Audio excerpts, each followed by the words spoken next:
喺尖沙咀5星級酒店食自助午餐，最低竟然只需港幣157.8一位。除咗有俄羅斯長腳蟹、即切嘅刺身，仲可以任食佢哋帝苑餅店出名嘅蝴蝶酥、芒果拿破崙同埋多款嘅蛋糕。到底值唔值得食呢？今集就同大家實試帝苑酒店雅苑座。Let's go！ 如果你對自助餐分析都有興趣嘅話，就記得訂閱我啦。先講下價錢先。自助午餐喺酒店嘅官網最平係可以低至62折，成人連埋加一係329.8，長者同小童就係257.8。如果一大一細呢，就有個優惠價503.8。喺網度俾咗錢之後，再打去餐廳確認。酒店有另外一個優惠，如果免費登記成為帝享會員 Go Royal， 就可以免費獲得一張100蚊嘅迎新優惠券。如果想用呢張優惠券呢，就唔好喺官網預繳啦，先打去餐廳查詢當日嘅折扣，確認價錢，訂一台之後埋單呢，就出示帝享會員嘅 app， 就可以用優惠券噶啦。但每台呢，淨係可以用一張。就好似我今次為例，我一個人去食，訂到最低嘅62折，成人連埋加一係329.8，再扣埋呢100蚊嘅優惠券，最後我俾嘅價錢就係229.8。如果係65歲嘅長者一個人嚟食嘅話，而攞到呢一個優惠呢，實質最後淨係需要俾157.8嘅啫。亦見到一啲連埋午餐嘅兒童工作坊，餐廳亦都有同第三方平台合作，大家可以比較下唔同渠道嘅價錢，睇下邊個最抵。所有訂位嘅連結我都會放喺資訊欄，同大家理身翻先。今次係完全自費冇贊助嘅。循例睇埋 OpenRice 先。餐廳而家累積咗600幾個讚，當中有唔少呢都係5星嘅好評。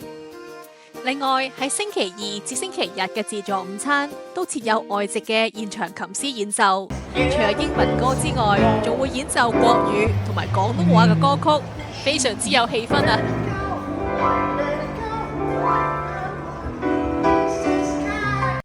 講到帝苑酒店，就一定要提下佢哋位於地下好出名嘅帝苑餅店。佢哋嘅拿破崙同埋蝴蝶酥一直都好受香港人歡迎。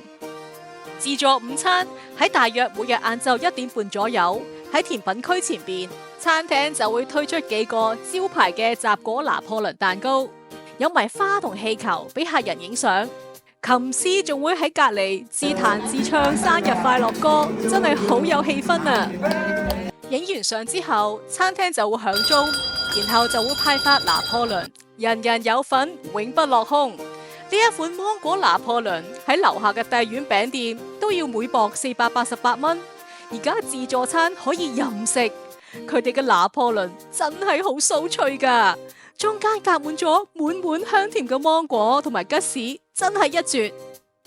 提提大家，如果係生日嚟食晚市自助餐，仲可以獲贈一個免費嘅半磅帝苑餅店生日蛋糕。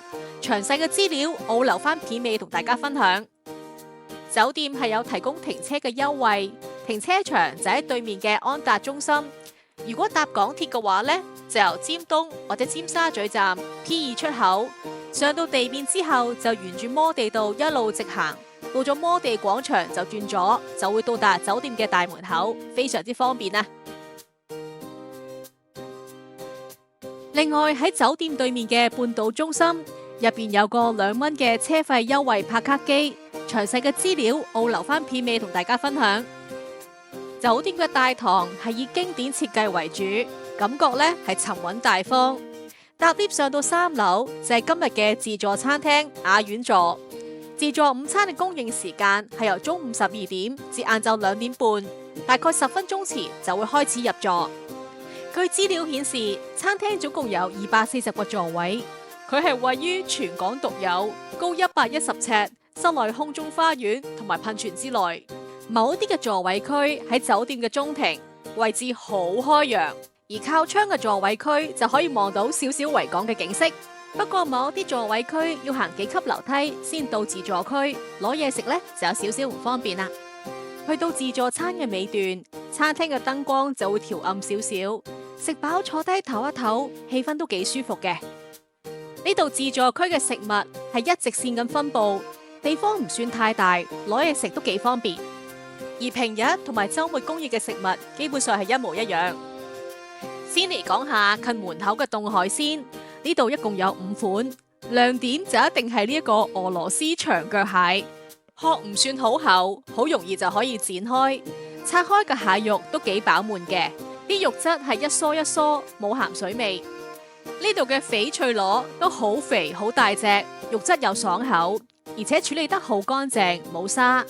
至於蜆、凍蝦同埋藍青口呢，質素就算正正常常。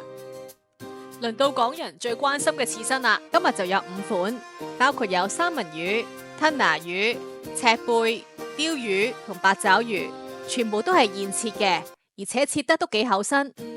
三文魚食落去嘅時候，油脂感都 OK 嘅，赤貝呢就好爽口。整體嘅刺身質素，我覺得就一般，不過就對得住個價位嘅。除此之外啊，做即製嘅壽司，包括有蟹柳、熟蝦同埋加州卷。壽司飯嘅比例就唔會太多，而且啲飯呢都夠鬆嘅，整體呢就比一般自助餐好。冷盤比較特別嘅就有梅子冷麵，另外見到日式慳魚汁浸野菜、秋葵等等。我哋而家嚟到對面台嘅熱盤區，呢度比較推薦嘅就係呢條清蒸比目魚，肉質好鮮嫩，每一次推出呢都好快俾人攞晒，勝在補餐嘅速度呢係幾快嘅。旁邊個蒸籠一開始呢就有籠小籠包嘅，之後就一路都係供應燒賣。如果想食小籠包呢，就早少少去攞啦。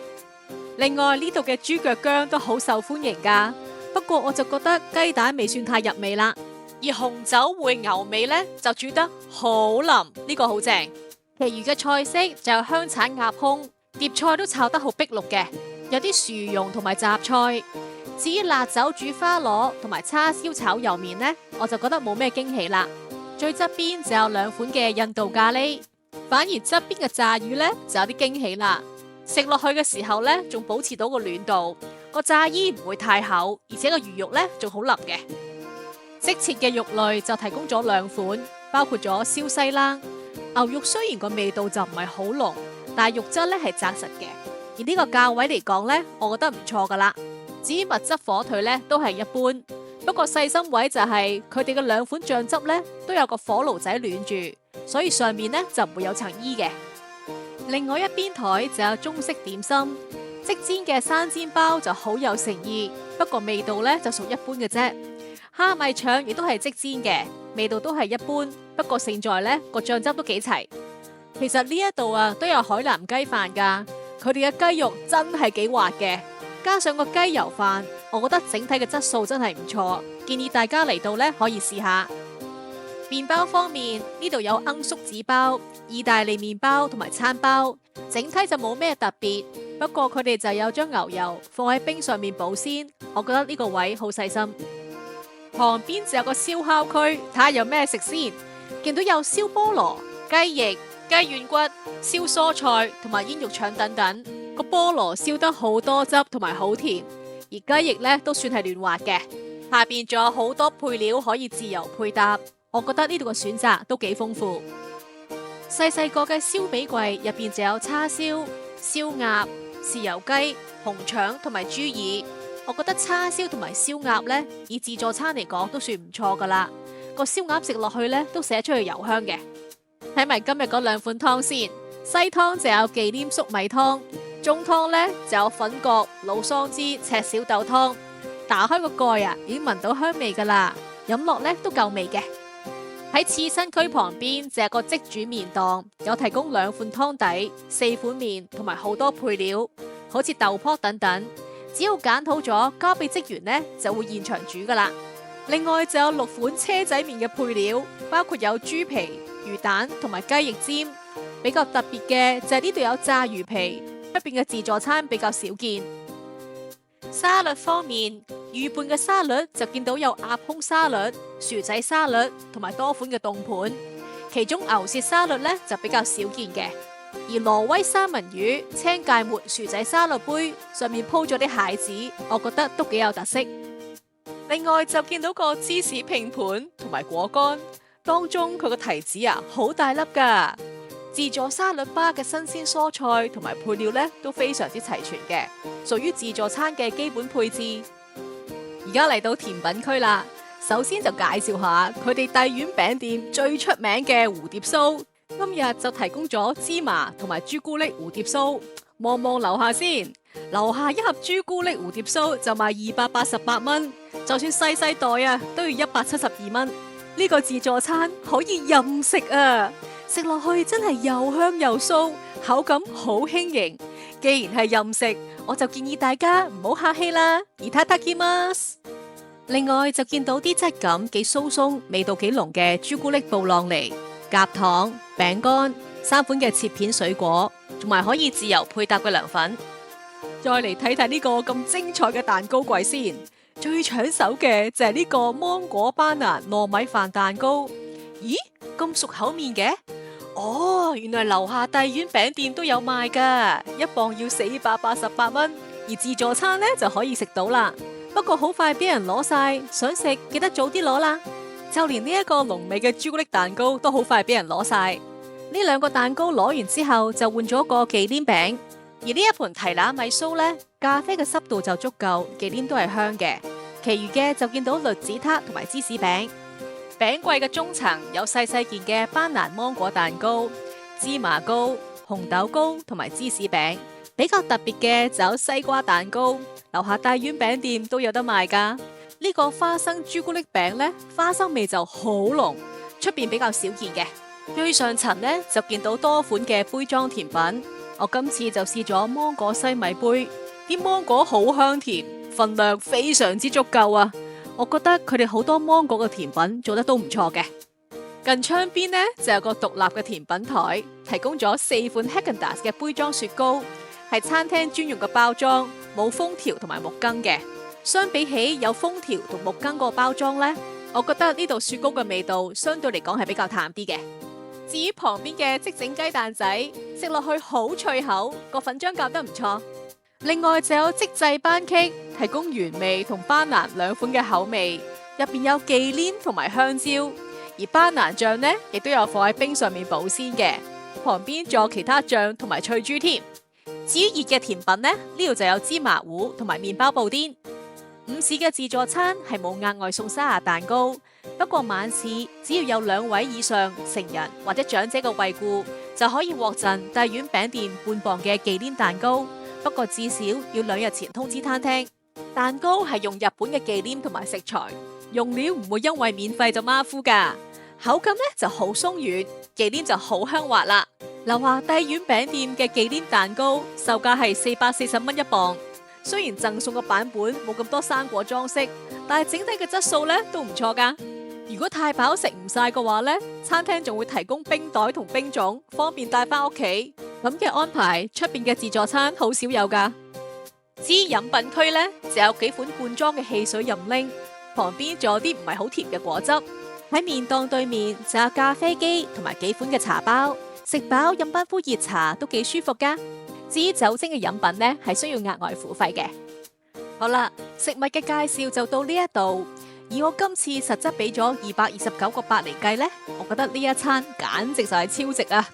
海鮮同刺身雖然就味道好頂級，不過整體嘅質素呢都係穩定嘅。至於熱盤啊，我覺得佢個餸菜都算係幾高質。咁當然，作為一個甜品星，我覺得呢一度最大嘅亮點呢，就係帝苑餅店出產嘅甜品啦。無論蝴蝶酥同芒果拿破崙，整體嘅水準呢都係保持得好高嘅。座位區又優雅又有琴師嘅演奏，呢2樣加埋確實有啲唔同嘅。今次呢，我係自費嘅，不過職員嘅態度都好主動同有禮貌，而補餐嘅速度呢都好快，所以成個食飯嘅過程呢都好開心。如果想揾一個喺尖沙咀交通方便又相對親民嘅價錢體驗5星級酒店自助餐嘅話呢，我覺得雅苑座呢係好值得一試嘅。如果係揸車嚟嘅話呢，就可以泊喺酒店對面嘅安達中心。中午消費滿800蚊就即享有2小時嘅免費泊車，同前台嘅職員攞張紅白嘅泊車優惠卡就得噶啦。喺片頭嘅時候有提到，酒店對面嘅半島中心有個2蚊嘅港鐵優惠拍卡機，入到去之後就轉右，一路直行到咗玻璃電梯嗰度呢，就揾到呢一個拍卡機噶啦，亦都可以參考下熒幕上嘅地圖。好啦，今集嘅分享就到呢一度。如果你都對酒店嘅自助餐分析有興趣嘅話，就記得訂閱、按讚、分享、留言啦。我哋下次見，多謝晒。